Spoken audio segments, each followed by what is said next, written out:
ये कहानी है ईशा और निशा की। वो दोनों जुड़वा बहनें हैं। निशा काली पैदा हुई थी और ईशा गोरी। इसीलिए बचपन से सभी रिश्तेदार निशा को चिढ़ाते थे। क्या रे निशा, तेरी शादी कैसे होगी हैं? इतनी काली जो है तू। हाँ हाँ, देखना लड़का तुझे देखने आएगा और ईशा को ब्याह के ले जाएगा। ये सब सुनकर निशा को बुरा लगता था, लेकिन ईशा हमेशा उसके साथ खड़ी होती थी। क्यों नहीं होगी निशा की शादी? देख लेना, पहले निशा की शादी होगी और फिर मेरी। अच्छा, तब तो तू जिंदगी भर कुंवारी रह जाएगी। ठीक है, देख लेंगे। इसी तरह एक दूसरे का साथ देते हुए दोनों बहनें बड़ी हो गई। उनके माता पिता ने लड़का देखना शुरू कर दिया। ईशा बेटी, पहले तेरी शादी करवा देते हैं, उसके बाद निशा की शादी होगी। हाँ माँ, यही ठीक है। पता नहीं मेरी शादी होगी भी या नहीं, पहले ईशा की शादी करवा दीजिए। नहीं, जब तक तेरी शादी नहीं होगी मैं शादी नहीं करूंगी। बचपना मत कर ईशा, तू सुंदर है, गोरी है, तेरी शादी झट से हो जाएगी। लेकिन मेरी बात अलग है। पता नहीं लड़के मुझे पसंद करेंगे भी या नहीं। शायद मैं पूरी जिंदगी कुंवारी रह जाऊं। तो फिर तेरे साथ मैं भी कुंवारी रह जाऊंगी। ईशा जिद पकड़कर बैठ गई। इसीलिए उनके माँ बाप पहले निशा के लिए लड़का देखने लगे। 2-3 लड़के निशा को देखने के लिए आए भी, लेकिन निशा को देखते ही उन्होंने मना कर दिया और पतली गली से निकल लिए। तब निशा के पिता ने कहा, नहीं, ऐसा नहीं होगा। निशा की शादी करवाने के लिए मुझे दहेज में बहुत पैसे देने होंगे, नहीं तो कोई मेरी बेटी से शादी नहीं करेगा। उन्होंने 10 लाख दहेज का ऐलान किया। उसके बाद अमित नाम का एक लड़का निशा को देखने के लिए आया। देखने के बाद उसने कहा, लड़की बहुत काली है। इतनी काली लड़की से शादी के बारे में तो सोचा तक नहीं था मैंने। लेकिन बेटा, मैं 10 लाख रुपए दहेज में भी तो दे रहा हूँ ना, साथ में एक नई गाड़ी। हाँ, वो सब तो ठीक है, लेकिन कुछ जम नहीं रहा। ये सब बातचीत हो ही रही थी कि तभी वहां ईशा आ गई। उसे देखकर अमित फिदा हो गया और बोला, ये कौन है? ये मेरी छोटी बेटी है, ईशा, निशा की बहन। अरे वाह, आप इसी से मेरी शादी क्यों नहीं करवा देते? मुझे तो ये पसंद आ रही है। नहीं, मैं शादी नहीं करूंगी, पहले निशा की शादी होगी। तभी अमित के दिमाग में एक आइडिया आया और उसने कहा, ठीक है, मैं निशा से शादी करने के लिए तैयार हूँ, लेकिन दहेज में मुझे पैसे और गाड़ी के साथ साथ ईशा भी चाहिए। मतलब कहना क्या चाहते हो तुम? मतलब ईशा भी तुम्हारे साथ 2-3 महीनों के लिए मेरे घर पर जाएगी। क्या बेटा, ये कैसी बात हुई? वो कभी हो सकता है क्या?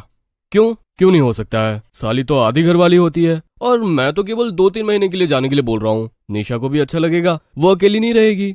ईशा ने कहा, ठीक है, मुझे मंजूर है। मेरे ऐसा करने से अगर निशा की शादी हो जाए तो यही सही। ईशा मान गई और निशा की शादी पक्की हो गई। अमित बारात लेकर आया और निशा के साथ उसकी शादी हो गई। निशा के पिता ने अमित को एक नई गाड़ी दी और उसी गाड़ी में वो निशा के साथ बैठ गया। अरे ईशा, तुम भी आओ, तुम भी जाओगी ना हमारे साथ? हाँ हाँ, आती हूँ। निशा, तुम गाड़ी के सामने की सीट पर बैठ जाओ, ईशा मेरे साथ बैठेगी।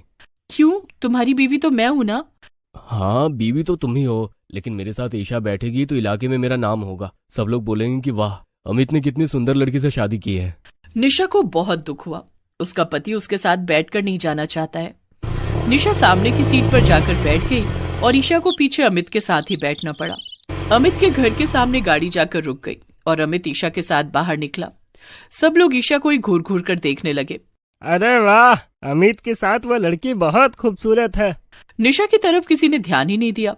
घर के अंदर जाकर भी अमित ईशा को लेकर ही बिजी हो गया। सब लोग ईशा के पीछे पीछे ही भागने लगे। अरे तुम लोग मेरे पीछे क्यों भाग रहे हो? मैं दुल्हन नहीं हूँ, दुल्हन तो मेरी बहन निशा है। अमित की माँ सरला ने कहा, दुल्हन तो तुम्हें ही होना चाहिए था बेटी। खैर, अब क्या ही कर सकते हैं। बहू, तुम अपने कमरे में चली जाओ। जी माँ जी। निशा अपने कमरे में चली गई और गुस्सा होकर बैठी रही। ईशा उसके पास आई। क्या हुआ निशा, मुंह फुलाकर क्यों बैठी है? मुंह फुलाकर नहीं बैठू तो क्या करूं? तू तो बहुत खुश होगी ना, सब लोग तुझे दुल्हन जो समझ रहे हैं। ये तू क्या बोल रही है निशा? मैं तो यहाँ आना भी नहीं चाहती थी, तेरी वजह से ही मुझे आना पड़ा। हाँ, बड़ा एहसान कर दिया मुझ पर। निशा और ईशा में झगड़ा हो गया। जिंदगी में पहली बार दोनों ने झगड़ा किया। निशा ने पूरा दिन ईशा का चेहरा भी नहीं देखा। दूसरी तरफ सरला और अमित आपस में बातें करने लगे। बेटा, मुझे तो ईशा जैसी बहू ही चाहिए थी, तूने फालतू में उस काली कलौटी से शादी कर ली।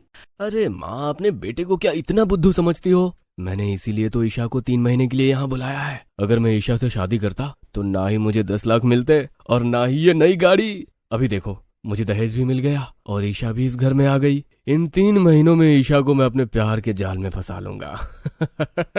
और उसके बाद अरे वाह बेटा, बहुत दिमाग चलता है तेरा। मैं भी इन 3 महीनों में ईशा की बहुत खातिरदारी करूंगी। बस फिर क्या था, दोनों ने काम शुरू कर दिया। सुहागरात में अमित निशा के कमरे में गया ही नहीं। सरला, ईशा और अमित पूरी रात एक साथ बैठकर गप्पे लड़ाते रहे। अरे जीजू, आज तो सुहागरात है, मेरी बहन इंतजार कर रही है, जाओगे नहीं कमरे में? मन नहीं है जाने का, मुझे यहीं पे अच्छा लग रहा है। उधर कमरे में निशा अमित के इंतजार में रोते रोते थक कर सो गई। अगले दिन से ईशा के साथ महारानियों की तरह बर्ताव किया जाने लगा। ईशा बेटी, क्या खाओगी नाश्ते में? मुझे तो आलू के पराठे पसंद हैं। तो फिर आज आलू के पराठे ही बनेंगे। बहू, आलू के पराठे बना कर लाओ। लेकिन माँ जी, मुझे तो पोहे खाने हैं। कभी और खा लेना पोहे, आलू के पराठे बना कर लाओ, ईशा को खाना है। निशा गुस्से में रसोई में चली गई। पता नहीं ये ईशा यहाँ क्यों आई है। लग रहा है कि वो इस घर की बहू है और मैं इस घर की नौकरानी। दोनों बहनों में फासला बढ़ता गया। ईशा की बहुत खातिरदारी होने लगी। रिश्तेदार भी घर आकर ईशा को देखकर उसी से बातें करके लौटने लगे। निशा तो बस खाना बनाने और घर साफ करने के लिए घर में आई थी। अमित भी निशा के साथ कमरे में नहीं सोता था, वो बाहर सोफे पर सो जाता था। एक दिन निशा ने ईशा से कहा, सुन ईशा, अब तू लौट जा, मुझे अब अच्छा नहीं लग रहा है। लेकिन तब तक सरला और अमित की खातिरदारी से ईशा भी पिघल चुकी थी। उसने कहा, क्यों, जलन हो रही है मुझसे? मैं क्या करूं? तेरी वजह से ही आई हूं इस घर में। अब 3 महीने में यहीं पर रहूंगी। लेकिन मैं नहीं चाहती कि तू यहाँ रहे। तेरे चाहने न चाहने से कुछ नहीं होता है निशा। तू इस घर की बहू नहीं, नौकरानी है। और इसी बात ने निशा को अंदर से तोड़ दिया। ईशा ने सोचा था कि सरला और अमित सच में इतने अच्छे हैं। सच में वो दोनों अपने घर की बहू का इतना ख्याल रखते हैं। उस दिन से निशा और ईशा में बातचीत बंद हो गई। लेकिन उसी रात को ईशा पानी पीने के लिए जब उठी तब उसने देखा अमित और सरला सोफे पर बैठकर कुछ बातें कर रहे हैं। बेटा, 3 महीने होने को हैं, अब तो शादी कर ले ईशा से। हाँ माँ, हमारा प्लान काम कर रहा है। ईशा पिघल रही है, बस कुछ दिन और। ईशा ने सब कुछ सुन लिया और उसे प्लान के बारे में सब कुछ पता चल गया। वो चुपके चुपके निशा के कमरे में गई और माफी मांगने लगी। निशा ने ईशा पर यकीन नहीं किया और उसके साथ बात करने से इनकार कर दिया।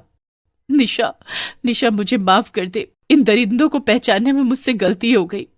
मुझे तुझसे बात नहीं करनी। तू गोरी है इसीलिए खुद को महान समझती है ना? लेकिन ईशा ऐसे हार नहीं मान सकती थी। अगले दिन सुबह सुबह बाजार से वो बाल झड़ने वाला तेल ले आई और सबके सामने उसने अपने सिर पर तेल रगड़ लिया और 1 मिनट के अंदर उसके सर से सारे बाल गिर गए। ईशा गंजी हो गई। छी ईशा, ये क्या किया तुमने? क्यों? देखो ना मेरी तरफ। अब पसंद नहीं आ रही हूं मैं? अब शादी करनी है ना मुझसे? नहीं, मुझे किसी गंजी लड़की से शादी नहीं करनी। यही हो तुम अंदर से। दरिंदे और लड़कियों को बाहर की सुंदरता से मापते हो। तुम और तुम्हारी माँ घटिया इंसान हो। मुझे नहीं रहना इस घर पर। मुझे भी नहीं रहना। चल बहन, हम शादी नहीं करेंगे, हम दोनों एक साथ रहेंगे। और हाँ, 10 लाख रुपए और नई गाड़ी सूद समेत वापस कर देना। ये बोलकर दोनों बहनें चली गईं।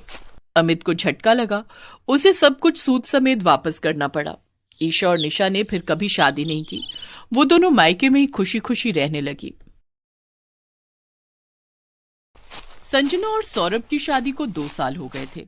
संजना बहू, इससे पहले कि मैं इस दुनिया को अलविदा कह दूं, मेरी गोद में एक पोता या पोती दे दे। उनके साथ खेलूंगी तो शायद मैं कुछ दिन ज्यादा जी लूं। ये आप कैसी बातें कर रही हैं माँ जी? आप हमें छोड़कर कहीं नहीं जाएंगी।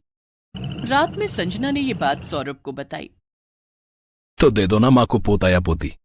लेकिन सौरभ, आप तो जानते ही हैं कि मेरा नौकरी करना कितना जरूरी है। सिर्फ आपकी कमाई से घर कैसे चलेगा? देवर जी की पढ़ाई भी अभी पूरी नहीं हुई है। उनकी पढ़ाई का खर्चा, घर के खर्चे, ये सब आप अकेले कैसे कर पाएंगे? तुम्हें मेरी और इस घर की कितनी फिक्र है? गौरव की पढ़ाई इस साल पूरी हो जाएगी। उसकी नौकरी लगते ही हम बेबी प्लान कर लेंगे। मैं माँ को समझा दूंगा। सौरभ दूसरे दिन योगमती को समझा देता है।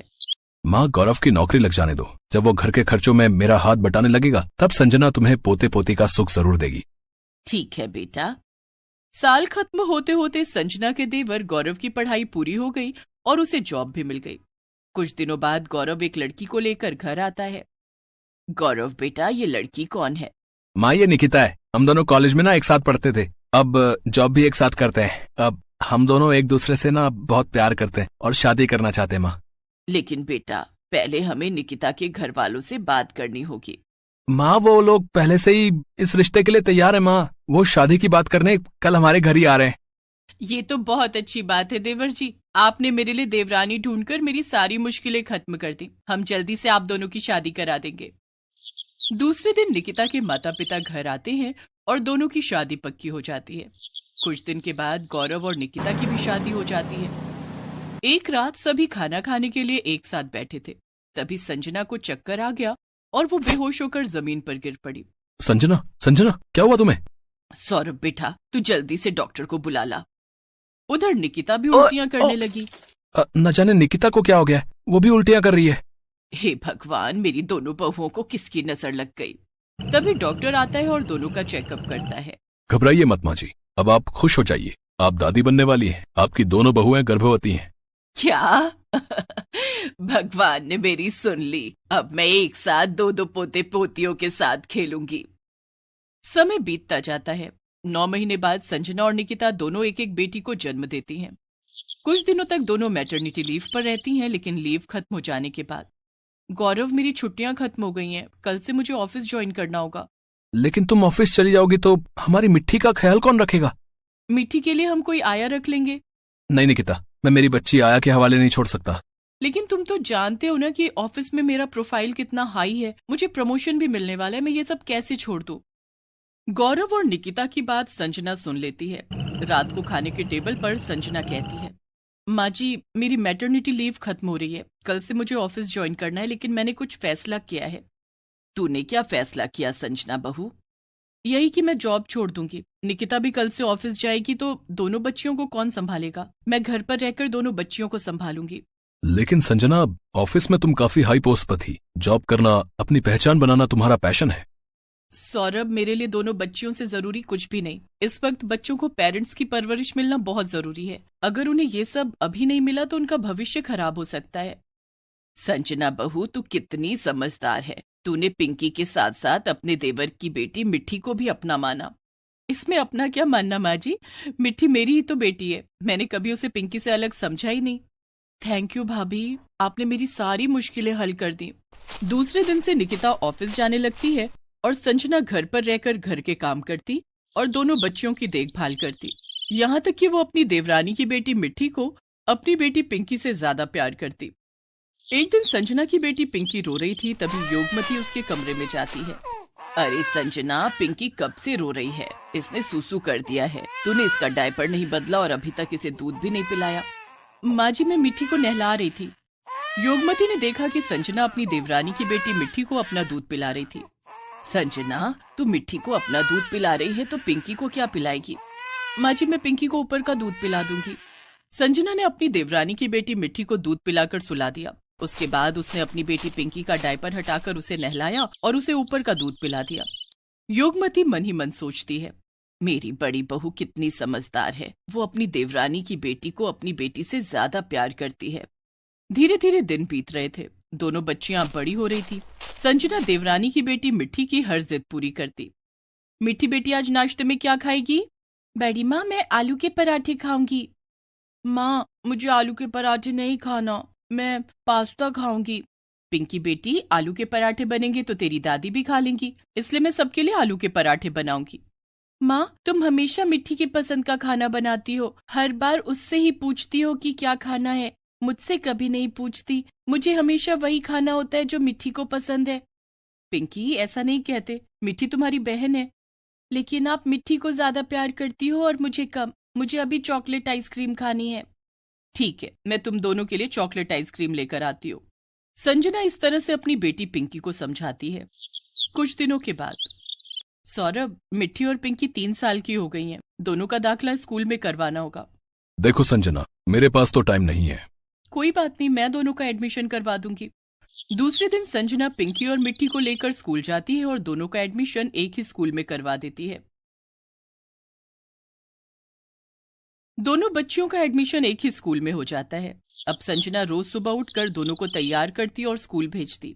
ये क्या माँ, तुमने मुझे नाश्ता तो दिया ही नहीं, मिट्टी को तो दे दिया। तुझे भी दूंगी पिंकी बेटी, 2 मिनट रुक जा। संजना पिंकी को नाश्ता देती है। पिंकी खुद से जैसे तैसे नाश्ता करती है लेकिन मिट्टी को संजना अपने हाथों से खिलाती है। ये देखकर पिंकी को बहुत बुरा लगता है। स्कूल से आने के बाद संजना दोनों बच्चियों को पढ़ाने बैठ जाती। वो मिट्टी का होमवर्क पहले करवाती और पिंकी का बाद में। धीरे धीरे दोनों बच्चियां कक्षा 1 में पहुंच गई। इधर एक दिन संजना की तबीयत बहुत खराब हो जाती है। उस दिन निकिता छुट्टी लेकर घर पर ही रहती है। तभी उसकी सहेली उससे मिलने आती है। हाय निकिता, ये तेरी बेटी है क्या? हाँ, बड़ी प्यारी है, लेकिन लगता है तू इसकी देखभाल ठीक से नहीं करती। लेकिन तू ऐसा क्यों कह रही है? तेरी बेटी कितनी पतली और कमजोर है। तेरी बेटी जितना बड़ा मेरा बेटा है, वो तो काफी तंदुरुस्त है। मैं उसे बहुत अच्छे से खिलाती पिलाती हूँ। तेरी बेटी पढ़ने में भी कमजोर है। मेरा बेटा भी तो उसी स्कूल में पढ़ता है जहाँ तेरी बेटी पढ़ती है। वो तो मुझे सब बताता है मिट्टी के बारे में। वहीं तेरी जेठानी की बेटी पिंकी काफी तंदुरुस्त है और पढ़ने में भी तेज है। बस फिर क्या था। निकिता को गुस्सा आ गया। आरती के जाने के बाद उसने संजना को खूब खरी खोटी सुना दी। दीदी, आपने तो कहा था कि आप दोनों बच्चियों की जिम्मेदारी उठा लेंगी। ये जिम्मेदारी उठाई आपने मेरी बेटी को तो ना ठीक से खिलाया पिलाया और ना ही उस पर ध्यान दिया। आपकी वजह से मेरी बेटी पढ़ने में भी कमजोर है। अगर आपसे नहीं हो पा रहा था तो आपने कहा ही क्यों था कि आप दोनों बच्चियों की देखभाल कर लेंगी। ये तो क्या कह रही है निकिता? संजना ने हमेशा मिट्टी को पिंकी से ज्यादा प्यार दिया है। दोनों बच्चियों को पालने के लिए अपनी नौकरी छोड़ दी। आप रहने दीजिए माँ जी, मुझे सब पता चल गया है। तभी मिट्टी निकिता के पास आती है और जोर से चिल्लाकर कहती है, मम्मी, ये तुमने कैसा नाश्ता दिया है? ना तुमने ब्रेड टोस्ट किया है, ना उसमें जैम लगाया है।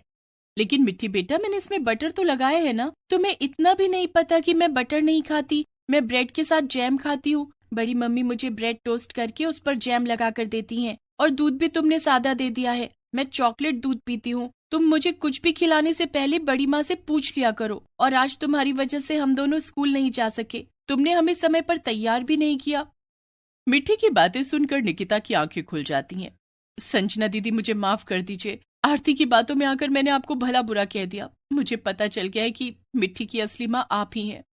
निकिता की गलतफहमी दूर हो जाती है और संजना दोनों बेटियों की जिम्मेदारी बखूबी निभाने लगती है।